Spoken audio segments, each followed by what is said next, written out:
आज की कहानी का शीर्षक है एक आलसी गधा। तो आइए शुरू करते हैं।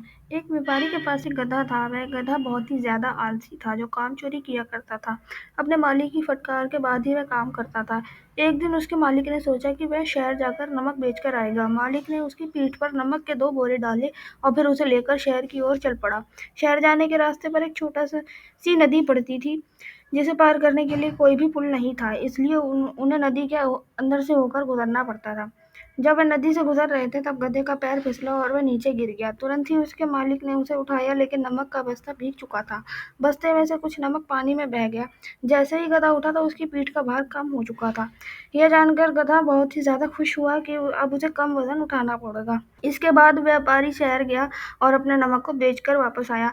अगले दिन भी उसे शहर जाना था और नमक बेचकर वापस आना था। अगले दिन उठकर उस व्यापारी ने फिर से गधे के ऊपर नमक के बोरे डाले और लेकर शहर की ओर चल पड़ा। गधा जानता था कि उसे किस तरह से अपनी पीठ पर रखे नमक का वजन कम करना है। जब वह नदी पार कर रहे थे, फिर से गधे ने गिरने का नाटक किया। वह फिर से पानी में गिरा और नमक का भार कम हो गया। गधे को ऐसा करता देखकर उसके मालिक ने समझ लिया कि वह क्या कर रहा है। अगले दिन वह व्यापारी उसकी पीठ पर रुई रख देता है। इस बार गधा फिर गिरने का नाटक करता है, लेकिन रुई ने पूरा पानी सोख लिया होता है, जिससे कि रुई का वजन भारी हो जाता है। इस बार गधे को भारी वजन उठाना पड़ा। इससे हमें ये शिक्षा मिलती है कि इसलिए हमें अपने काम को लेकर आलस कभी नहीं करना चाहिए।